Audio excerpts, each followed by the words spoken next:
నమస్తే. Welcome to విజయ మా ఊరు ఆడియో బుక్స్ ఛానల్. నేను విజయలక్ష్మిని. ఫ్రెండ్స్, నవల స్రవంతిలో శ్రీమతి పెబ్బిలి హైమవతి గారి స్వాతివాన కోసం నవల ఆడియోగా వినిపిస్తున్నాను కదా. మరి ఈరోజు స్వాతివాన కోసం నవల ఆడియో 4వ భాగం వినిపించబోతున్నాను. మరి ఆలస్యం చేయకుండా కథలోకి వెళ్ళిపోదాం, పదండి.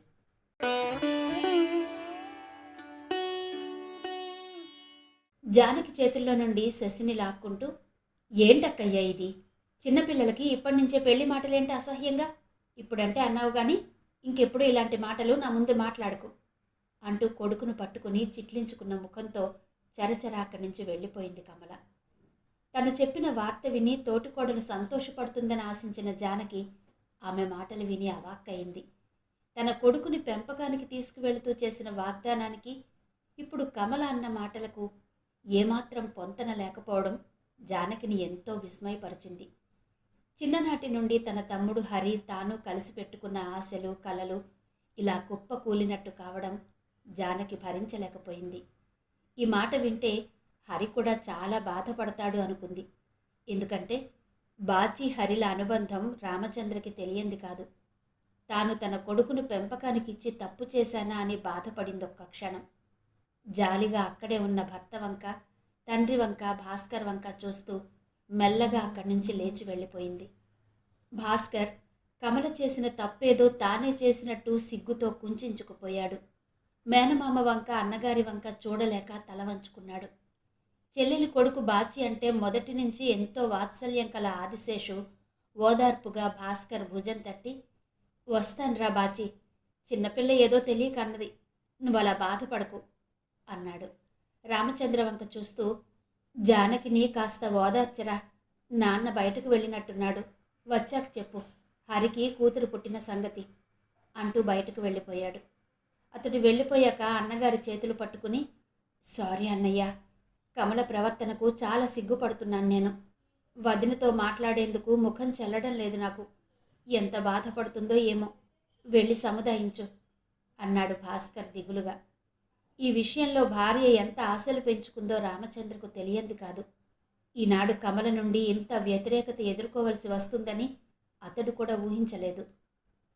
అదే సమయంలో జరిగిన దానికి తల్లడిల్లిపోతున్న తమ్ముడు వంక చూస్తే జాలేసింది అతడికి. నువ్వేమీ బాధపడకురా, నేను మీ వదినకు సర్ది చెప్తానులే. నువ్వు మాత్రం అనవసరంగా కమలని కేకలు వేయకు. ఎందుకంటే తన అన్న దాంట్లో కూడా పెద్ద తప్పేమీ లేదు. చిన్నపిల్లలకు ఇప్పటి నుండే పెళ్లి మాటలు ఎందుకని, వాళ్ళు పెద్దయ్యాక ఎలా ఇష్టమైతే అలా చేయవచ్చనేది కమల అభిప్రాయం అయి ఉంటుంది అన్నాడు రామచంద్ర అనునయంగా. తన భార్య ఎంత అవివేకంగా ప్రవర్తించినా అన్నయ్య ఔదార్యంతో ఆమెను సమర్థించిన తీరు చూశాక భాస్కర్ కళ్ళు చెమరించాయి. అలాగే అన్నయ్య, నీ మాట నేనెప్పుడు కాదన్నాను అంటూ అక్కడి నుంచి కదిలాడు భారంగా. రామచంద్ర మెల్లగా భార్య దగ్గరకు వెళ్ళాడు. కళ్ళకు చేతులు అడ్డం పెట్టుకుని నిశ్శబ్దంగా కన్నీరు కారుస్తోంది జానకి. మంచం మీద కూర్చుని లాలనగా ఆమె తల మీద చెయ్యి వేసి నిమురుతూ, ఊరుకో జానకి, ఏంటిది చిన్నపిల్లల? నువ్విలా రావడం చూసి మీ నాన్నగారు ఎంత బాధపడతారో కొంచెమైనా ఆలోచించావా? అయినా శశి పెళ్లి విషయంలో తల్లిదండ్రులుగా వాళ్ళకు కూడా ఏవేవో ఆశలుంటాయి కదా, అందులో తప్పేముంది చెప్పు? ఎంతైనా శశి వాళ్ళ పిల్లాడు, ఊరుకో, బాధపడకు అన్నాడు అనునయంగా. అంతేనా? వాడు మనకేమీ కాడా? ఇన్నాళ్ళు నేను పెంచుకున్న ఆశలన్నీ అడి ఆశలేనా అంది జానకి గట్టు తెగిన గోదారిలా అతని ఒడిలో తలపెట్టి ఏడ్చేస్తూ. అవును, ఎప్పుడైతే శశిని వాళ్ళకిచ్చేశామో అప్పుడే మనకి వాడి మీద ఉన్న హక్కులన్నీ వదులుకున్నట్టే కదా. ఏది ఎలా జరగాలని ఉంటే అలా జరుగుతుంది. కేవలం మనం నిమిత్తమాత్రులం అన్నాడు రామచంద్ర ఓదార్పుగా భార్య తల నిమురుతూ. ఈ వేదాంతం కబుర్లకేంలే బావా, ఎన్నైనా చెప్పొచ్చు. ఆనాడు పిల్లాడిని తీసుకుంటూ మీ మరదలు చేసిన వాగ్దానమేంటి, ఇవాళంటున్న మాటలేంటి? ఆ రోజు తన బాధ చూడలేక మన మనసులను గట్టి చేసుకుని బిడ్డను తన చేతుల్లో పెట్టాము. దానికిదా ప్రతిఫలం? తను అన్నది విని కూడా బాచి కూడా ఏమీ మాట్లాడలేదు అంది జానకి బాధగా. పిచ్చి జానకి, జరిగిన దానికి బాచి బాధపడడం లేదని ఎలా అనుకున్నావు? అయినా ఏనాడైనా మనం చేసిన దానికి ప్రతిగా వాళ్ళేదో చేస్తారని, చెయ్యాలని ఎప్పుడైనా ఆశించామా? ఇవాళెందుకు ఇలా కొత్తగా మాట్లాడుతున్నావు? ఆశించింది లభించలేదన్న బాధతోనే కదా ఇదంతా. అది నీ మనసులో నుంచి తీసేయి ముందు. అప్పుడు నీకింత బాధ ఉండదు. మా కాలేజీలో ఇంగ్లీష్ లెక్చరర్ గారు ఎప్పుడూ ఒక మాట చెప్తూ ఉండేవారు. Don't expect anything from anybody, including your kith and కిన్ అని. నువ్వు ఇతరులకు ఏదైనా ఫేవర్ చేస్తున్నప్పుడే వారి నుంచి ఏమీ తిరిగి ఆశించకూడదు అనే నిర్ణయం తీసుకోవాలట. ఇప్పుడు నీకు డిసప్పాయింట్మెంట్ అనేది ఉండదని, మనసు ఎంతో తేలిగ్గా ఉంటుందని అన్నారు. ఇన్నాళ్ళు ఎంతో బ్యాలెన్స్డ్గా ఉంటూ ఎలాంటి సమస్యనైనా తేలిగ్గా పరిష్కరించే నువ్వు ఇవాళ ఎందుకింత బేలవైపోతున్నావు అన్నాడు రామచంద్ర భార్య ముంగురులు సవరిస్తూ. నువ్వు మాస్టర్వి కదా బావా, ఎన్నైనా చెప్పగలవు. స్కూల్లో పిల్లలకు పాఠాలు చెప్పినట్టు ఇలాంటి నీతి వాక్యాలను ఎన్నైనా చెప్పగలవు. కానీ నేను నవమాసాలు మోసి కన్న తల్లిని. వాడి మీదే నాకే హక్కే లేదన్నట్టు కమల ఈరోజు మాట్లాడుతుంటే తట్టుకోలేకపోతున్నాను బావా అంది జానకి ఇంకా వెక్కుతూనే. ఊరుకో జానకి, నీ బాధను నేను అర్థం చేసుకోగలను. అదే సమయంలో కమల పరిస్థితిని కూడా కాస్త ఆలోచించు. తను శశి మీదే ఆశలన్నీ పెట్టుకుని బ్రతుకుతోంది. తన నుండి వాడిని ఎవరైనా వేరు చేస్తారనే అభద్రతా భావంతోనే ఇలా ప్రవర్తిస్తోంది. వాస్తవానికి కమల ఎలాంటిదో నాకంటే నీకే బాగా తెలుసు. కాలక్రమేణా తనలో తప్పక మార్పు వస్తుంది. అందాక మనం ఓపిక పట్టాలి. తప్పదు. అసలే వట్టి మనిషివి కాదు కదా నువ్వు. ఇలాంటి సమయంలో నువ్వు అలా బాధపడ్డం నాకేమీ బాగాలేదు. నువ్విలా బాధపడితే ఆ ప్రభావం లోపలున్న బిడ్డ మీద పడదా? అసలు డాక్టర్ ఏమని చెప్పారు నీకు? బాగా నీరసంగా ఉన్నావు, జాగ్రత్తగా ఉండమని కదూ. కానీ నువ్వేంటిలా? లేచి కళ్ళు తుడుచుకో అన్నాడు రామచంద్ర నచ్చ చెబుతున్నట్టుగా. ఎంతసేపు వాళ్ళు వీళ్ళు బాధపడుతున్నారని చూడడమే గాని నా బాధ ఎప్పుడు పట్టించుకున్నావు నువ్వు అంది జానకి నిష్ఠూరంగా. నువ్వలా అంటే నేనేం చెప్పలేను జానకి. నువ్వు రవికి శశికి కాదు, బాచీకి కూడా తల్లిలాగే ఉన్నావిన్నాళ్ళు. ఒకప్పుడు వాడి చదువు కోసం నీ చదువుని, ఆశలని, కోరికలని తృణప్రాయంగా వదులుకున్నావు. మర్చిపోయావా? చిన్నవాళ్ళు తప్పు చేస్తే పెద్దవాళ్ళు క్షమించాలి. ఏమో, ఎవరు చూడొచ్చారు? రేపు పెద్దయ్యాక హరి కూతుర్నే చేసుకుంటాడేమో శశి. లేచి బయటకురా. నీ బాధ చూడలేక బాచి తల్లడిల్లిపోతున్నాడు అన్నాడు రామచంద్ర భార్యకు మంచం మీద నుండి లేచేందుకు చెయ్యి ఆశ్రయిస్తూ. భాస్కర్ తన కోసం బాధపడుతున్నాడనే మాట వినగానే జానకిలోని మాతృహృదయం కరుణతో నిండిపోయింది. ముఖం కడుక్కుని బొట్టు పెట్టుకుని తల సరిచేసుకుని హాల్లోకొచ్చింది. ఇదేమీ తెలియని రవి శశిని దగ్గర కూర్చోబెట్టుకుని ఆడిస్తున్నాడు. జానకి ప్రశాంతంగా ఇంటి పనులు చక్కబెట్టుకోవడం చూసి భాస్కర్ మనసు కాస్త కుదుటపడింది. మర్నాడు తాను ఒక్కడు వెళ్ళి హరిప్రసాద్ కూతుర్ని చూసి వచ్చాడు భాస్కర్. తనకు కూతురు పుట్టడం వలన స్నేహితుడితో వియ్యం అందబోయే అదృష్టం దక్కినందుకు హరిప్రసాద్ ఎంతో పొంగిపోతూ భాస్కర్ని కౌగలించుకున్నాడు. మనసులో ఎంత అలజడిగా ఉన్నా అదేమీ పైకి వ్యక్తం చేయకుండా స్నేహితుడి ఆనందంలో పాలు పంచుకున్నాడు భాస్కర్. కమల మాత్రం అందరితోనూ ముభావంగానే ఉండిపోయింది. తన ప్రవర్తన అనుచితంగా ఉందని భర్త హెచ్చరిస్తూ ఉన్నా ఒప్పుకునేందుకు అహం అడ్డు వచ్చింది. విశాఖలో ఉన్న 2 రోజులు అంటి ముట్టనట్టు ఉండిపోయింది అందరితోనూ. బెంగుళూరుకు బయలుదేరుతున్న నాడు కూడా జానకితో మనసు విప్పి మాట్లాడలేకపోయింది. తోటికోడల ప్రవర్తన చూసి జానకి బాధపడిందే తప్ప భాస్కర్ని చూసి ఏమీ అనలేకపోయింది. గతంలో బెంగుళూరు నుండి తరచూ ఫోన్లు చేసి జానకితో గంటలు గంటలు మాట్లాడే కమల ఈసారి వెళ్ళాక ఫోన్లు చేయడం పూర్తిగా బంద్ చేసింది. ఎంతో అవసరమైతే తప్ప తాను విశాఖపట్నం వచ్చేది కాదు. తల్లిదండ్రులను చూడాలనిపిస్తే వాళ్లను విజయనగరం నుండి బెంగుళూరుకు రప్పించుకునేది. సావిత్రమ్మ కూతురికి నువ్వు చేస్తున్నది చాలా తప్పని ఎంతో నచ్చ చెప్పేది. అయినా కమల తన వైఖరిని ఏమాత్రం మార్చుకోలేకపోయింది. జానకి ఆడపిల్లను ప్రసవించిందని ఫోన్ చేశాడు రామచంద్ర. చాలా రోజుల తర్వాత తమ ఇంట్లో ఆడపిల్ల పుట్టిందని ఎంతో సంబరపడ్డాడు భాస్కర్. పాపను చూడాలని ఉంది, వెళ్దాం కమలా అని అడిగాడు భాస్కర్ బ్రతిమాలుతున్నట్టు. ఆడపిల్ల అనగానే కమలకి కూడా ఆశగానే అనిపించింది. కానీ అక్కడికి వెళ్లేందుకు మనస్కరించలేదు ఆమెకు. వాళ్ళంతా కలిసి తన కొడుకును తనకు కాకుండా చేసేస్తారేమోననే భయం ఆమెను పట్టి పీడిస్తోంది. మొన్నే కదా వెళ్ళొచ్చాం, ఇంతలోనే ప్రయాణమా? నా వల్ల కాదు బాబు అంది కమల. భార్య వైఖరి మార్చలేనని గ్రహించిన భాస్కర్ తనే వెళ్ళి పుట్టిన పాపను చూసి వచ్చాడు. ఆ తర్వాత కూడా తన అన్నా వదిలలను తండ్రిని చూడాలనిపించినప్పుడల్లా ఒక్కడే విశాఖపట్నం వెళ్ళి రాసాగాడు. అతడు వెళ్ళిన ప్రతిసారి అందరికీ పేరు పేరున కానుకలు పంపేది కమల. రవికి, రమ్యకు రకరకాల డ్రెస్సులు కొని పంపడమే కాక వచ్చేటప్పుడు ఆ డ్రెస్సులు వేసి ఫోటోలు తీసి తీసుకురమ్మని పురమాయించే కమలను ఎలా అర్థం చేసుకోవాలో బోధపడేది కాదు భాస్కర్కి. అక్కడ విశాఖపట్నంలో రామచంద్ర, జానకిలు కూడా అలాగే అనుకునేవారు. రవి మాత్రం తన తమ్ముడిని చూడాలని, వాడితో కలిసి ఆడుకోవాలని ఎంతో ఆశ. ఫోటోల్లో తప్ప స్వయంగా తమ్ముడిని చూడలేకపోతున్నందుకు ఎంతో బాధపడేవాడు. కానీ తల్లి బాధపడుతున్న తీరు చూశాక తన బాధను లోపలే అణచివేసుకోవడం అలవాటు చేసుకున్నాడు. రమ్యకు మాత్రం శశికిరణ్ తన స్వంత అన్నయ్య అనే నిజం తెలియదు. ఇంట్లో వాళ్ళు కూడా తెలియచెప్పే ప్రయత్నం చేయలేదు. శశి తన బాబాయి కొడుకనే అనుకుంటుంది. అయినా రవి తన పెద్దన్నయ్య, శశి తన చిన్నన్నయ్య అనుకుంటూ అలాగే పిలుస్తూ ఉంటుంది అభిమానంగా. దూరంగా ఉన్న పిన్ని, బాబాయి, చిన్నన్నయ్య అంటే వల్లమాలిన ప్రేమ రమ్యకు.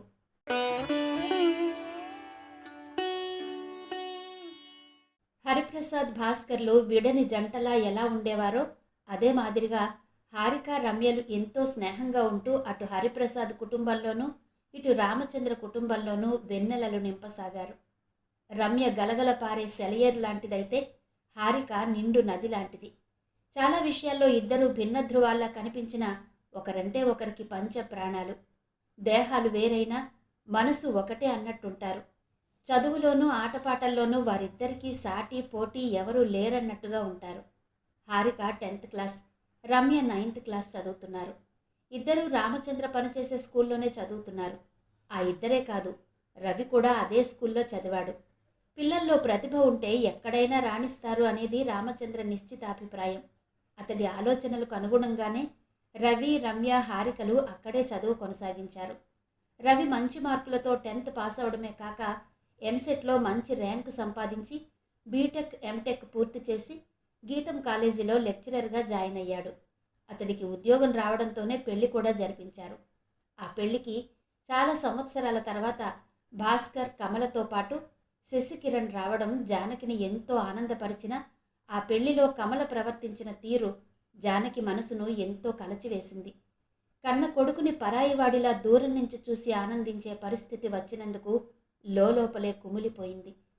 రవికి పెళ్ళైన 3వ నాడు కొడుక్కి క్లాసులు పోతాయంటూ వెళ్ళిపోయారు కమల, భాస్కర్లు శశికిరణ్ని తీసుకుని బెంగుళూరు. కొడుకు రాక కోసం ఆశగా చూసినంతసేపు పట్టలేదు వాళ్ళు రావడానికి పోవడానికిను. ఇంట్లో రమ్యతో పాటు తిరుగుతున్న హారికను చూస్తే జానకి మనసు శశికిరణ్ మీదకు మళ్ళీపోతున్నది. హారిక నా కోడలవుతుందా? కమల పడనిస్తుందా? అసలు నా కొడుకును మళ్ళీ చూసుకుని మనసారా మాట్లాడుకునే అవకాశమైనా నాకు ఇవ్వని కమల ఈ పెళ్లికి ఎలా ఒప్పుకుంటుంది? కమలకి నా బిడ్డనిచ్చి ఎంత తప్పు చేశాను? ఇలా సాగేవి ఆమె ఆలోచనలు. ఇంట్లో అందరూ ఉన్నా జానకి ధ్యాసంతా చిన్న కొడుకు శశికిరణ్ మీదనే. మనసు ఎంత సరిపెట్టుకోవాలని చూసినా ఆమె వశం కాలేదు. ఆమె చదువు, సంస్కారం, వివేచనా శక్తి ఈ విషయంలో ఎందుకు పనికి రాకుండా పోయాయి. అలాంటి సమయంలో Harika 10th class results Janaki మనసులోని బాధను కొంతవరకు మరిపించింది. హారిక ఆ జిల్లాకే ఫస్ట్ రావడం అందరికీ ఎంతో ఆనందాన్ని కలిగించింది. అందరికంటే రమ్య ఎక్కువగా ఆనందపడిపోతూ అడిగిన వారికి, అడగని వారికి తన స్నేహితురాలు సాధించిన ఘనత గురించి గొప్పగా చెప్పి మురిసిపోయింది. రమ్య సంబరం చూసి రవి భార్య సుగుణ ఎంతో ఆశ్చర్యపోయింది. ఆ పిల్లకి ఫస్ట్ వస్తే తనకెందుకు ఇంత సంబరమని. అసలే ఆ పిల్లకి పొగరెక్కువ. ఇక ఈ జిల్లా ఫస్ట్ చూసుకుని మరీ మిడిసిపడుతుంది అనుకుంది సుగుణ లోపలే. అక్కడ అభినందన సభలో హారిక ఎంతో నమ్రతగా మాట్లాడుతూ తాను సాధించిన ఈ విజయం తనొక్కదానిదే కాదని, తన స్కూల్లో ప్రధానోపాధ్యాయులైన శ్రీ రామచంద్ర గారిది, ఇతర అధ్యాపకులది అంటూ పేరు పేరున అందరికీ ధన్యవాదాలు తెలియచేసింది. ఆ పైన తనకి పారితోషికంగా ఇచ్చిన 10,000 రూపాయలను విశాఖపట్నంలోని వికలాంగుల స్కూల్కి విరాళంగా ప్రకటించి సభికులను ఆశ్చర్యచకితులను చేసింది. ఆ మాటలన్నీ విన్న సుగుణ తాను హారిక మీద ఎంత తప్పుడు అభిప్రాయం ఏర్పరచుకుందో తలుచుకుని మనసులోనే పశ్చాత్తాపపడింది. ఆ పైన బహుమతిగా వచ్చిన 10,000 రూపాయలను ఏమీ కాకుండా విరాళంగా ఇవ్వడంతో ఇంత చిన్నపిల్లలో ఎంత దొడ్డ గుణం! బాగుంది అనుకుంది ఆశ్చర్యంగా. ఆ పైన డిఈఓ గారు అడిగిన ప్రశ్నకు తాను ఏం కావాలనుకున్నది చెప్పినప్పుడు ఆశ్చర్యపోతూనే అందరూ తమ కరతాళ ధ్వనుల ద్వారా హర్షామోదాలను తెలియజేశారు. సభ ముగిశాక రవి తన ఫ్రెండ్ పెళ్లి ఉండడం వలన సుగుణను తీసుకుని వెళ్ళిపోయాడు. మిగిలిన వాళ్ళందరూ కలిసి హరిప్రసాద్ ఇంటికి వెళ్లారు. ఇందిర కూతురికి దిష్టి తీసి పోసింది. ఈరోజు అందరి కళ్ళు నా మనవరాల మీదే అంటూ పంకజం మరోమారు హారికకు దిష్టి తీసింది. ఆదిశేషు నా మనవరాలు చదువుల సరస్వతి అంటూ ముద్దులాడాడు. హరిప్రసాద్ రిస్ట్ వాచి తెచ్చి కూతురి చేతికి పెట్టి బుగ్గలు పుణికి ముద్దు పెట్టుకున్నాడు. మావయ్య మరి నాకో అంది రమ్య తన చేయి చాస్తూ అల్లరిగా. దానిలాగే వచ్చే ఏడు నువ్వు కూడా జిల్లా ఫస్ట్ వస్తే అప్పుడిస్తాడు మావయ్య వాచి అంది నవ్వుతూ. అదెలాగో సాధిస్తుందిలే అక్క, అందుకే అడ్వాన్స్గా తెచ్చాను దానికి కూడా అంటూ మరో వాచి తీసి రమ్య చేతికి పెట్టాడు హరిప్రసాద్. సాయంత్రం డిఈఓ గారు అడిగినప్పుడు తన కూతురు ఏమాత్రం తడువుకోకుండా తాను ఐఏఎస్ అవ్వాలనుకుంటున్నట్టుగా చెప్పిన దగ్గర నుండి అతడి మనసు మబ్బుల్లో తేలిపోతున్నట్టుగా ఉంది. హారిక ఎంత తెలివైంది, పట్టుదల కలది. హారిక తెలివైంది, పట్టుదల కలది అని తెలుసు. కానీ తన చిట్టి తల్లి మనసులో ఇంత బ్రహ్మాండమైన ఆశయం, కోరిక దాగి ఉన్నాయని అతడికి ఏమాత్రం తెలియదింతవరకు. మాటలకందని ఆనందోద్వేగాలతో ఉక్కిరిబిక్కిరైపోతున్నాడు. ప్రేమగా కూతుర్ని దగ్గరకు తీసుకుని హృదయానికి హత్తుకున్నాడు. రామచంద్ర హారికను దగ్గరకు పిలిచి, ఇది నా బహుమతిరా అంటూ తాను తెచ్చిన సెల్ ఫోన్ హారిక చేతిలో పెట్టాడు. కూతురు చేతిలో ఫోన్ చూసి తెల్లబోయాడు హరిప్రసాద్. చిన్నపిల్ల, ఎందుకు బావా దానికి సెల్ ఫోన్ అన్నాడు వారిస్తున్నట్టుగా. ఉండనియరా, మీ బావగారు సరదా పడి తెచ్చారు అంది జానకి. హారిక మెరుస్తున్న కళ్ళతో ఎంతో అపురూపంగా ఫోన్ వైపే చూస్తూ ఉండిపోయింది. రమ్య కూడా హారిక చేతిలోని ఫోన్ వంకే ఆసక్తిగా చూడసాగింది. కూతురి కళ్ళలోని ఆసక్తిని గమనించి, ఏరా నీకు కూడా కావాలా ఫోను అన్నాడు రామచంద్ర నవ్వుతూ. ఎందుకులేండి నాన్న, కావాలంటే మాత్రం ఇస్తారా ఏంటి? వచ్చే ఏడు హారికలా జిల్లా ఫస్ట్ తెచ్చుకుంటే ఇస్తామంటారు అంది రమ్య తల్లి వంక కినుకగా చూస్తూ. లేదురా, నీకు కూడా తెచ్చాను చూడు, మీ అమ్మే నీకు కూడా కొనమంది అంటూ మరో ఫోన్ తీసి కూతురి చేతిలో పెట్టాడు రామచంద్ర. ఫోన్ చూడ్డంతోనే రమ్య ముఖం ఆనందంతో వెలిగిపోయింది. థ్యాంక్స్ నాన్న అంటూ ఎగిరి తల్లి బుగ్గ మీద ముద్దు పెట్టుకుంది. ఒకేసారి ఇద్దరికీ థ్యాంక్స్ చెప్తున్నట్టుగా అందరూ మురిపెంగా రమ్య వైపు చూశారు. భోజనాలు చేస్తుండగా హరిప్రసాద్, రవి యశ్వంతులుంటే ఇంకా బాగుండేదక్కా అన్నాడు. రవి వాడి ఫ్రెండ్ పెళ్లికి తప్పనిసరిగా వెళ్ళాలని నీకు ముందే చెప్పాడు కదరా, అయినా వాడు లేడని నిష్ఠూరం ఆడుతున్నావు. ఇక యశ్వంత్ సంగతి, వాడు వీసా కోసం తప్పక వెళ్ళాలని నీకు తెలుసు. అయినా ఇక్కడ ఉన్న వాళ్ళందరూ నీ కంటికి ఆనడం లేదేంట్రా, వాళ్ళ గురించి ఆలోచిస్తున్నావు అంది జానకి మందలింపుగా. అది కాదక్కా, యశ్వంత్ ఎలాగూ దూరంగానే ఉన్నాడు, కనీసం రవైనా ఉంటే బాగుండు అని అలా అన్నాను అంటూ నవ్వాడు. పోన్లే జానకి, వాడి చాదస్తం వాడిది, ఏం మాట్లాడకు అంటూ నవ్వాడు రామచంద్ర అతడి మనసు అర్థం చేసుకున్నట్టుగా. హారిక ఇంటర్లో ఏ గ్రూప్ తీసుకుంటే బాగుంటుంది అనే చర్చ వచ్చింది. మీరే చెప్పండి మావయ్య, ఏ గ్రూప్ తీసుకోను అని అడిగింది హారిక ఉత్సాహంగా. హెచ్ఈసి తీసుకోమ్మా, అదైతే నీవనుకున్న గమ్యం చేరేందుకు అనుకూలంగా ఉంటుంది అన్నాడు రామచంద్ర. చదువంటే ఎంతో ఇష్టం గల జానకి తాను కూడా ఆ చర్చలో ఉత్సాహంగా పాలు పంచుకుంది. అవును హారిక, హెచ్ఈసి తీసుకో అంది జానకి తన కళ్ళ ముందు పుట్టిన ఈ చిన్నారి ఆశలు తప్పక నెరవేరాలి అన్నట్టుగా. అవునే హారిక, మనిద్దరం ఇలా విడిపోతున్నామేంటే, నువ్వు కాలేజీకి నేను స్కూల్కి. అమ్మో, నువ్వు లేకుండా నేను స్కూల్కి ఎలా వెళ్ళాలే అంది రమ్య దిగులుగా. చా, అలా అని ఎందుకు అనుకుంటున్నావు? మనం ఎప్పుడూ కలిసే ఉంటాం. ఎందుకంటే స్నేహం అనేది ఇంద్రధనుస్సు లాంటిదట. అది రెండు హృదయాల మధ్య వంతెనలా ఎప్పుడూ కలిపే ఉంచుతుందట. ఆ పైన ఈ ఫోన్ ఉండనే ఉంది కదా, రోజు మాట్లాడుకునేందుకు అంటూ చేతిలో ఉన్న ఫోన్ వంక చూపిస్తూ నవ్వింది. అంత చిన్నపిల్ల ఇంత గొప్ప భావాన్ని వ్యక్తం చేయడం చూసి రామచంద్ర విస్మయం చెందాడు. సందేహం లేదు, ఈ చిన్నారి తాను అనుకున్నది తప్పక సాధించి తీరుతుంది అనుకున్నాడు. జానకి ఎంతో ఉత్సాహంగా ఎలా చదవాలో, ఇంటర్ నుండి తాను అనుకున్న లక్ష్యాన్ని చేరుకునేందుకు ఎలా పునాది వేసుకోవాలో చెప్పసాగింది. అవునమ్మా, ఇక్కడి నుండి నీకు ప్రతి క్షణము అమూల్యమైందే. న్యూస్ పేపర్ రెగ్యులర్గా చదువుతూ కరెంట్ అఫైర్స్ గురించి ఒక అవగాహన ఏర్పరచుకోవాలి. మీ అత్త చెప్పినట్టు ముఖ్యమైన సంఘటనలన్నీ తేదీలతో సహా నోట్ చేసి పెట్టుకుంటే రిఫరెన్స్కి బాగా పనికొస్తుంది. అలాగే జనరల్ నాలెడ్జ్ బాగా డెవలప్ చేసుకోవాలి. సివిల్స్కి ప్రిపేర్ అవ్వడం అనేది ఆషామాషి విషయం కాదు. ఎప్పుడో డిగ్రీ అయ్యాక మొదలు పెడదామంటే కుదరదు. ఇప్పటి నుంచే తపస్సులా నీ కృషి ప్రారంభించాలి. జ్ఞాపక శక్తి బాగా పెరిగేందుకు రోజు అరగంట పాటైనా మెడిటేషన్ చెయ్యి అంటున్న రామచంద్రను మధ్యలోనే ఆపుతూ, చిన్నపిల్ల, దానికి ఇప్పటి నుండే మెడిటేషన్ ఏంటి, ఏం తెలుస్తుంది బావా అన్నాడు హరిప్రసాద్. మెడిటేషన్ అనగానే ఆధ్యాత్మికం అనుకుంటున్నావు కదూ, అదొక్కటే కాదు. శ్వాస మీద ధ్యాస పెట్టడం వలన మెదడు చురుగ్గా పనిచేస్తుంది, ధారణాశక్తి పెరుగుతుంది. అది హారికకు ఫ్యూచర్లో ఎంతో ఉపయోగపడుతుంది హరి అన్నాడు రామచంద్ర. తనకి మెడిటేషన్ చాలా ఉపయోగపడుతుందని మేనమామ చెప్పడంతోనే ఎంతో ఉత్సాహం కలిగింది హారికకు. చేస్తాను మామయ్య, మీరు చెప్పినట్టే మెడిటేషన్ చేస్తాను, కానీ ఎలా చేయాలో నాకు రాదే అంది కొంచెం నిరుత్సాహంగా. ఓ 4 రోజులు మా ఇంటికి వచ్చి ఉంటే నీకు రమ్యకి ఇద్దరికీ నేర్పుతాను అన్నాడు రామచంద్ర. కూతురి ఉత్సాహం చూసి హరిప్రసాద్ కూడా ఆనందపడిపోతూ, దీందంతా మా అక్క పోలికే బావా, చదువు అంటే 6వ ప్రాణం దీనికి అన్నాడు కూతురి ముంగురులు ప్రేమగా సవరిస్తూ. ఏం లాభం, అంత ఆసక్తి ఉన్నదాన్ని తీసుకెళ్ళి వంటింటి కుందేలుని చేసి తన ఆశల్ని టాలెంట్ని వృధా చేశాను నేను అన్నాడు రామచంద్ర బాధగా. అది వింటూనే అతడి వైపు అభిమానంగా చూస్తూ, ఎందుకు బావా అలా మాట్లాడుతున్నావు నువ్వు ఈరోజు? నేనెప్పుడూ ఆ రకంగా అనుకోలేదు. డిగ్రీలు చదువుకు కొలబద్ద కాదని నా ఉద్దేశం.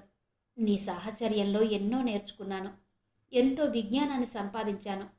మాలతి చందూర్ గారు ఏ డిగ్రీలు చదివి అంత మేధావయ్యారు? ప్రపంచమంతా ఆమెను ఎందుకలా ఆరాధించి గౌరవిస్తున్నారు?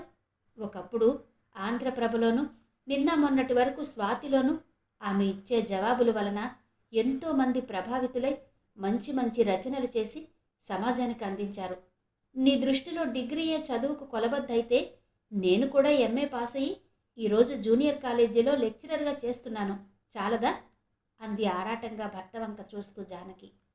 అతడు తన చదువు గురించి ఇన్ని సంవత్సరాలుగా మనసులో బాధపడుతున్నాడనే భావన జానకిని స్థిమితంగా ఉండనివ్వలేదు. అయినా రామచంద్ర భార్య వివరణతో సంతృప్తి పడలేదు. ఎప్పుడు పూర్తి చేశావు? 40 ఏళ్ళొచ్చాక అన్నాడు దిగులుగా. ఎప్పుడైతేనే, చేశాను కదా బావా. అంతకుముందు నేను నిర్వహించిన బాధ్యతలు తక్కువైనవా? భార్య పోస్ట్లో నిన్ను మెప్పించి సక్సెస్ అయ్యానా లేదా? తల్లి లేని బాచీకి తల్లినై అతడి బాధ మురిపించాను, చాలదా? మీ నాన్నగారు ఎన్నోసార్లు నాకు కూతురు లేని లోటు జానకి తీర్చిందని నీతో అన్నారని చెప్పావు కదా నువ్వే. ఏ డిగ్రీలు ఇవ్వలేని సంతృప్తిని, సంపదను అవన్నీ ఇచ్చాయి కదా బావా నాకు. ఇంత ఆనందకరమైన సమయంలో లేనిపోని ఆలోచనలతో మనసు కలత పెట్టుకోకు బావా అంది జానకి అనునయంగా. అవును బావా, అక్క చెప్పింది 100కి 100 పాళ్ళు నిజం. మనం ఇలా ఉంటే పిల్లలు చూడు ఎలా బిక్క చచ్చిపోయారో అన్నాడు వాతావరణాన్ని తేలికపరిచే ఉద్దేశంతో హరిప్రసాద్. సరేలేవోయ్, తానా అంటే తందానా అంటూ మీ అక్క మాటని నువ్వు సమర్థించందెప్పుడు అంటూ నవ్వాడు రామచంద్ర. అతడి నవ్వు చూసి అందరి మనసులు తేలికపడ్డాయి.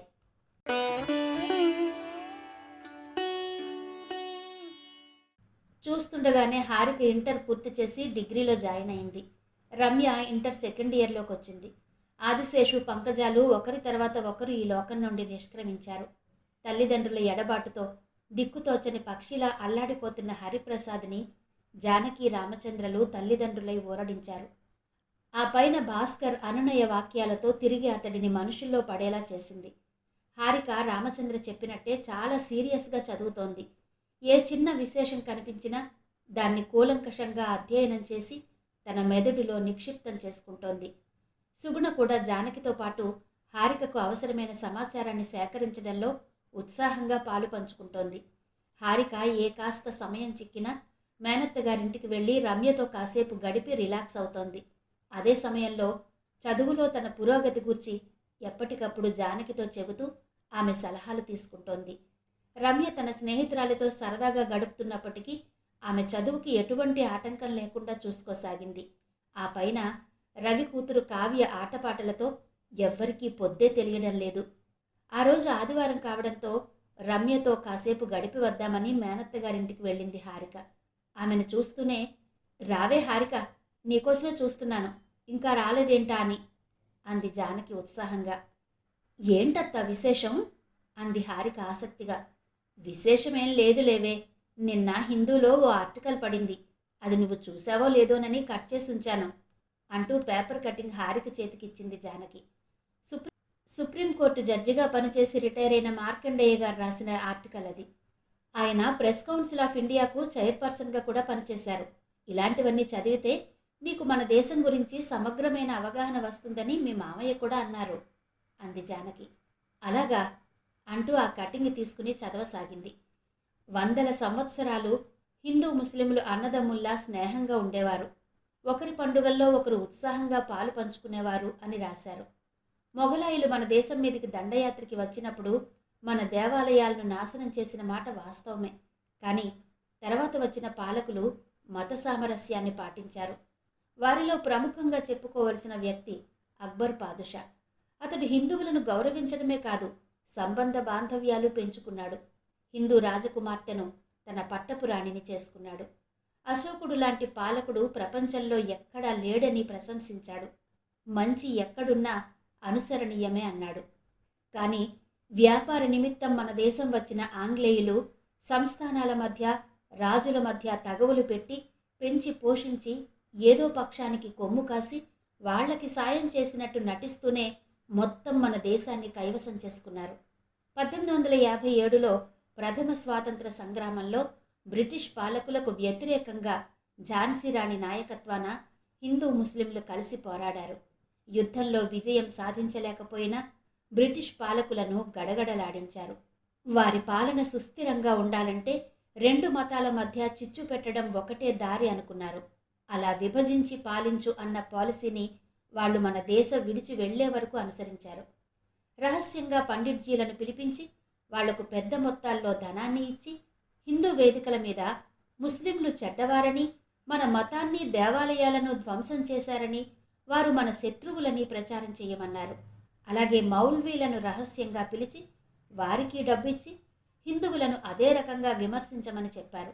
ఆ పైన పాత పాఠ్య పుస్తకాలన్నింటినీ నాశనం చేసి ఒకరిపై ఒకరికి ద్వేషం కలిగేలా చరిత్ర పుస్తకాలు రాయించి ఉగ్గుపాలతో మన దేశ ప్రజానీకంలో అంత వైషమ్యాలను రంగరించి మనలో మనం కొట్టుకు చచ్చేలా చేశారు. చివరికి మన దేశాన్ని విడిచిపోతూ దేశాన్ని 2 ముక్కలు చేసిపోయారు. గతంలో సంస్థానాధీశులు పరస్పరం కొట్టుకు చచ్చినట్టే వీళ్ళు మతాల కోసం కొట్టుకు చచ్చి తిరిగి తమనే ఆశ్రయిస్తారు అనుకున్నారు. వాళ్ళు ఆశించినట్టు యథాతథంగా జరగకపోయినా ఆనాడు వారు వేసిన అగ్ని కణం రగిలి రగిలి దావానలంలా మారి ఈనాడు అరాచకం, ఉగ్రవాదం, బాంబు దాడుల రూపం తీసుకుంది. వలస పాలకులుగా వచ్చిన వారు బ్రిటిష్ వారు. దండయాత్రలతో మన దేశానికి వచ్చినా కూడా మనతో మమేకమై సహజీవనం చేస్తున్నవారు ముస్లింలు. అసలు సర్వమతాలను సమానంగా చూడాలనేది మన రాజ్యాంగంలో ఆదేశిక సూత్రాల్లో పొందుపరుచుకున్నాము. మతం అన్నది వ్యక్తిగతమైనదే తప్ప దానికి పాలనా యంత్రాంగంలో ఎలాంటి సంబంధం ఉండకూడదు అని రాసుకున్నాం. దాన్ని సరైన రీతిలో ఆచరిస్తే secularism is the only policy which can hold our country together and take it to the path of prosperity అన్నారు రాజ్యాంగ రూపకర్త అంటూ ముగించారాయన. మొన్న ఉద్యోగరీత్యా బెంగుళూరులో ఉన్న ఈశాన్యవాసులకు ఏం జరిగిందో నీకు తెలుసు. అలా ఆయన రాసిన ఒక్కో విషయం చదువుతుంటే నాకు మతిపోయింది హారిక. అందులో విషయాలు కొన్ని నాకు తెలిసినా ఎక్కువ భాగం తెలియనివేనమ్మా. అందుకే అవన్నీ నీకు బాగా ఉపయోగపడతాయని మామయ్య అన్నారు అంది జానకి. నిజమే అత్త, చాలా బాగా రాశారాయన. చరిత్రలో భూస్థాపితమైన విషయాలు ఆయన మూలంగా వెలుగు చూశాయి ఈరోజు అంది హారిక. మాటల మధ్యలో జానకి గుండె చేత్తో పట్టుకుని గోడకి చేరబడడం చూసి ఏంటత్తా, ఏమైంది అని అడిగింది హారిక ఆదుర్దాగా. ఏమీ లేదే, ఈ మధ్య గుండెల్లో కొద్దిగా నొప్పిగా అనిపిస్తోంది అంతే అంది జానకి మామూలుగా ఉండడానికి ప్రయత్నిస్తూ. అయ్యో, మరైతే డాక్టర్ గారికి చూపించుకోవచ్చు కదత్తా అంది హారిక కంగారుగా. అబ్బా, కంగారు పడకే, డాక్టర్ దగ్గరికి వెళితే ఆయన మజిల్ పెయిన్ అయి ఉంటుందని పెయిన్ కిల్లర్స్ రాసిచ్చారు. అవి వేసుకుంటున్నా. ఆ నొప్పి అలా అప్పుడప్పుడు పలకరించిపోతోంది జానకి నవ్వడానికి ప్రయత్నిస్తూ అంది. ఆయన సరిగా చూసి ఉండరత్తా, నువ్వు వెంటనే స్పెషలిస్ట్కు చూపించుకుంటే మంచిది. చూడు, ముఖమంతా ఎలా చెమటలు పోసేస్తోందో, ఉండు, మామయ్యను పిలుచుకొస్తాను అంటూ లేచింది హారిక. వెనక నుండి జానకి పిలుస్తున్నా వినిపించుకోకుండా. హారిక చెప్పింది వింటూనే రామచంద్ర ఆదుర్దాగా వచ్చాడక్కడికి. భార్య పరిస్థితి చూసి కంగారుగా రవిని పిలిచాడు. వెంటనే ఇద్దరూ కలిసి జానకిని హాస్పిటల్కు తీసుకువెళ్లారు. నెల రోజుల క్రితం శంకర్రావు మరణం రామచంద్రని బాగా కృంగదీసింది. ఇప్పుడు అనుకోని ఈ విపత్తు అతన్ని మరింత బాధకు గురిచేసింది. హారిక, రమ్య, సుగుణ ఒకరికొకరు ధైర్యం చెప్పుకుంటూ గడిపారు. అక్కగారికి బాగోలేదని తెలిసి హరిప్రసాద్ పరుగు పరుగున హాస్పిటల్కి వచ్చేశాడు. జానకిని హాస్పిటల్లో అడ్మిట్ చేసుకుని టెస్టులన్నీ చేసి బైపాస్ సర్జరీ చేయాలని తేల్చారు డాక్టర్స్. అసలే జానకి షుగర్, బీపీలతో బాధపడుతుంటే ఇప్పుడు ఇదొకటా తన ప్రాణానికి అనుకున్నాడు రామచంద్ర. అసలే తమ్ముడు దూరమై దిగులుతో కృంగిపోతున్న అమ్మ ఈ ఆపరేషన్కి తట్టుకోగలదా? మూలిగే నక్క మీద తాటిపండు పడ్డట్టు తాతయ్య జబ్బు వలన పడిన బాధలు, ఖర్చులు, ఆ పైన ఆయన పోయిన బాధ నుండి ఇంకా తేరుకోలేదు. ఇలాంటి సమయంలో ఇదేంటి అమ్మకిలా అయింది అనుకున్నాడు రవి బాధగా. తండ్రి కొడుకులిద్దరూ ఒకరివైపు ఒకరు దిగులుగా చూసుకున్నారే గాని నోరు తెరిచి మాట్లాడేందుకు ఎవ్వరికీ ధైర్యం చాలలేదు. జానకిని 2 రోజులు హాస్పిటల్లో ఉంచి తాత్కాలికంగా ట్రీట్మెంట్ ఇచ్చి ఇంటికి పంపిస్తూ, ఎంత వీలైతే అంత తొందరగా ఈమెకు సర్జరీ చేయిస్తే మంచిది, లేకపోతే ప్రాణానికే ప్రమాదం. మేమిచ్చే మందులతో పాటు బలమైన పౌష్టికాహారాన్ని ఇవ్వండి అన్నారు డాక్టర్లు. ఆపరేషన్ అనగానే మరింత డీలా పడిపోయింది జానకి. ఎవరంత ధైర్యం చెప్పినా స్థిమిత పడలేదామె. చిన్నాడిని చూసి అప్పుడే 4 ఏళ్ళు అయిపోయింది. వాడిని చూడాలని నా మనసెంత తహతహలాడుతుందో మీకు తెలుసు. ఇన్నాళ్ళు వాడి చదువు వంకతో వాడిని ఇక్కడకు రాకుండా చేసేసింది కమల. కనీసం మీ నాన్నగారు పోయినప్పుడైనా వస్తాడనుకుంటే ఇంటర్వ్యూ ఉందంటూ అప్పుడు రాలేదు. ఇంకెప్పుడొస్తాడు వాడు? అసలు నేను బ్రతికుండగా వాడిని చూస్తానంటారా అని హృదయ విదారకంగా ఏడుస్తున్న భార్యని ఓదార్చేందుకు మాటలు దొరకలేదు రామచంద్రకు. వద్దు జానకి, అలా మాట్లాడకు. నీకేం కాదు. నీ ప్రాణానికి నా ప్రాణం అడ్డేసి కాపాడుకుంటాను. ఇంతకాలం కష్టంలోనూ సుఖంలోనూ నా తోడు నీడగా ఉన్న నువ్వు ఇప్పుడు అర్ధాంతరంగా నన్ను విడిచి ఎక్కడికి వెళ్తావు? నీకు కావలసింది చిన్నాడిని చూడ్డమే కదా. బాచితో చెప్పి వాడిని ఇక్కడకు రప్పిస్తాను, సరేనా అన్నాడు రామచంద్ర అనునయంగా. ఎంత పిచ్చివాడివి బావా నువ్వు. మనం అడిగితే మాత్రం కమల వాడిని ఇక్కడకు పంపిస్తుందా? వాడి పెళ్ళి నా తమ్ముడు కూతురుతో చెయ్యాలని ఎన్ని కలలు కన్నాను. అది ఇష్టం లేకే కదా కమల శశిని మనకు దూరం చేసింది. కమలతో చెప్పు బావా, అలాంటి ప్రయత్నం ఏదీ నేను చెయ్యనని. ఒక్కసారంటే ఒక్కసారి వాడిని కళ్ళారా చూసుకుని తిరిగి అక్కడికి పంపించేస్తానని చెప్పు అంది జానకి ప్రాధేయపడుతున్నట్టుగా అతడి వంక చూస్తూ. ఒక పక్క శశికిరణ్ని కమల ఇక్కడకు పంపించదు అని చెప్తూనే తిరిగి పంపించమని అడగమంటోంది. తన మాట మీద తనకే నమ్మకం లేకపోయినా ఏదో ఆశ, ఆతృత ఆమెతో అలా మాట్లాడిస్తోంది. రామచంద్ర ఎంతో ఓదార్చినా అదే మనోవేదన ఆమె ఆరోగ్యాన్ని మరింత క్షీణింపచేసింది. ఏ క్షణాన ఏం జరుగుతుందనే బెంగతో ఇంట్లో వాళ్ళందరూ ప్రాణాలు అరచేతిలో పెట్టుకుని తిరగసాగారు. ఆపరేషన్కు తట్టుకునే శక్తి ఆమెకు లేకపోవడం వలన ఎప్పటికప్పుడు ఆపరేషన్ని వాయిదా వేయసాగారు. రామచంద్ర ఎన్నో విధాలుగా భార్యను ఊరడించాలని ప్రయత్నించాడు, కానీ సాధ్యం కాలేదు. ఇంత సున్నితమైన మనసున్న భార్యకు బిడ్డను దూరం చేసి చాలా తప్పు చేశాను అని లోపలే బాధపడసాగాడతడు. రవికి కూడా తల్లి మనోవేదనను ఎలా తీర్చాలో అర్థమయ్యేది కాదు. అమ్మా, నీ బాధ నేను అర్థం చేసుకోగలను. అయినా తమ్ముడు ఒక్కడేనా నీ బిడ్డ? నేను చెల్లి కామా అమ్మా? మా ఇద్దరి కోసమైనా నీ మనసు కుదుటపరుచుకోవాలి కదమ్మా. నువ్విలా మనోవేదనతో కుంగిపోతూ ఉంటే నీ ఆరోగ్యం ఏం కాను? నీకేదైనా అయితే మేమంతా ఏం కావాలమ్మా అంటున్న రవిని మధ్యలోనే వారించింది జానకి. అంత మాట అనుకు నాన్న, మీరంతా చల్లగా ఉండాలి. నేను అనుకుంటూనే ఉంటాను నేనిలా బాధపడడం, ఆలోచించడం సరైంది కాదని. కానీ ఎంత ప్రయత్నించినా మనసును కంట్రోల్ చేసుకోలేకపోతున్నాను. ఈ మధ్య నా ఆరోగ్యం పాడైన దగ్గర నుండి తమ్ముడి మీద ఒకటే ధ్యాసగా ఉంది. వాడి పెళ్ళి కళ్ళారా చూడకుండా పోతానేమోనని దిగులుగా ఉంది నాకు అంది జానకి చెమరించిన కళ్ళతో. అవేం మాటలత్తయ్యా, మీరు నిండు నూరేళ్లు చల్లగా ఉంటారు. శశి పెళ్ళి, రమ్య పెళ్ళి దగ్గరుండి జరిపిస్తారు. మన చిట్టి తల్లి కావ్య అచ్చట్లు ముచ్చట్లు ఎవరు తీరుస్తారు చెప్పండి, మీరు కాక ఆ పైన శశి పిల్లల్ని, రమ్య పిల్లల్ని చూడాలా వద్దా? ఇవన్నీ వదిలేసి మీరెక్కడికి వెళ్తారని అంది సుగుణ ఆశాభావంగా జానకి చేతులను తన చేతుల్లోకి తీసుకుంటూ. అది కాదు సుగుణ, ఈ ఆపరేషన్ అయితే నేను బ్రతుకుతానో లేదో అంది జానకి అనుమానంగా చూస్తూ. అంతవరకు వాళ్ళ సంభాషణ వింటున్న రామచంద్ర, అయితే అందుకేనా జానకి ఆపరేషన్ వద్దంటున్నావు? ఆపరేషన్ మానేసి పళ్ళ బిగువున ఈ బాధను ఎన్నాళ్ళు భరిద్దామనుకుంటున్నావు? అసలు అది సాధ్యపడుతుందని అనుకుంటున్నావా నువ్వు? ఎంతసేపు దూరంగా ఉన్న చిన్నాడి గురించి ఆలోచిస్తావు గాని కళ్ళెదుట ఉన్న రమ్య గురించి ఆలోచించవెందుకని? మగపిల్లలు వాళ్ళు ఎలాగైనా బతికేస్తారు. ఆడపిల్లకే తల్లి అవసరం ఎక్కువగా ఉంటుంది. దాన్నేం చేసి పోదామనుకుంటున్నావు? అసలు ఇదంతా సరే, ఈ వయస్సులో నన్నేం చేసి? ఆ పైన మాట్లాడలేక టవల్ అడ్డం పెట్టుకుని అక్కడి నుంచి లేచాడు రామచంద్ర. రవి చప్పున తండ్రి భుజాల మీద చేతులు వేసి, ఏంటి నాన్న మీరు కూడా? అమ్మకి ధైర్యం చెప్పవలసింది పోయి మీరే ఇలా దిగులు పడితే ఎలా? మీరే ఇలా అయిపోతే మా పరిస్థితి ఏంటి నాన్న అన్నాడు చెమ్మగిల్లిన కళ్ళను ఒత్తుకుంటూ.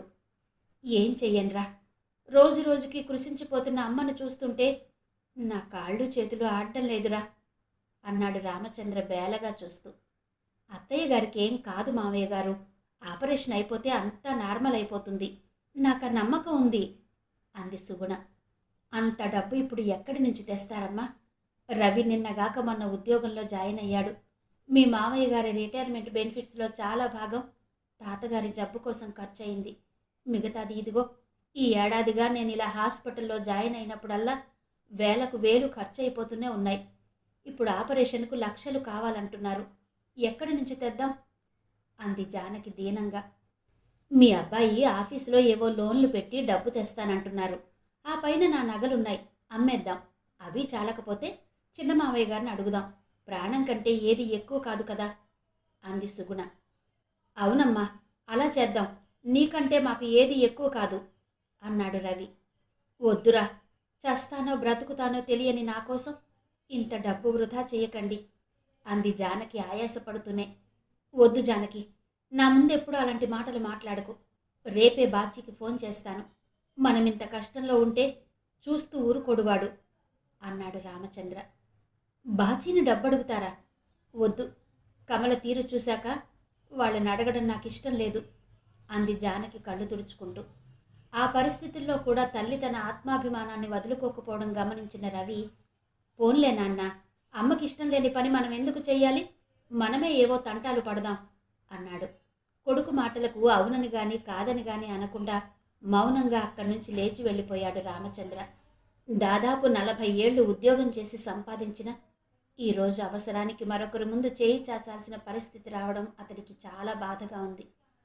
కానీ ఎన్నో కష్టాలు పడి పెంచిన తండ్రి క్యాన్సర్తో బాధపడుతుంటే చూస్తూ ఉండలేకపోయాడు. సర్వశక్తులు ఒడ్డి తండ్రిని బ్రతికించుకోవాలని చూశాడు. కానీ సాధ్యం కాలేదు. రామచంద్రానికి మిగిలిన తృప్తి ఏంటంటే తండ్రి చివరి రోజులు ప్రశాంతంగా గడిపి నిశ్చింతగా తన ఒడిలోనే కన్నుమూశాడని. నిజానికి తండ్రి సుస్థి కోసం సగం ఖర్చు తమ్ముడిని భరించమని అడిగి ఉంటే భాస్కర్ కాదనేవాడు కాదు. అప్పుడు తన దగ్గర ఉంది కదా అని తమ్ముడిని అడగలేదు రామచంద్ర.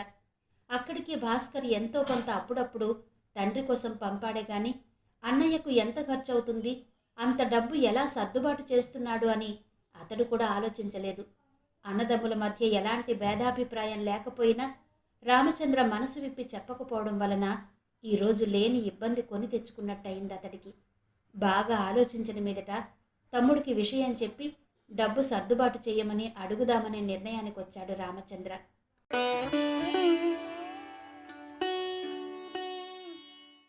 స్వాతివాన కోసం శ్రీమతి పెబ్బిలి హైమవతి గారి నవల ఆడియో 4వ భాగం విన్నారు కదా. మిగిలిన కథ తరువాతి భాగాల్లో వినిపిస్తాను. అంతవరకు సెలవు. నమస్తే.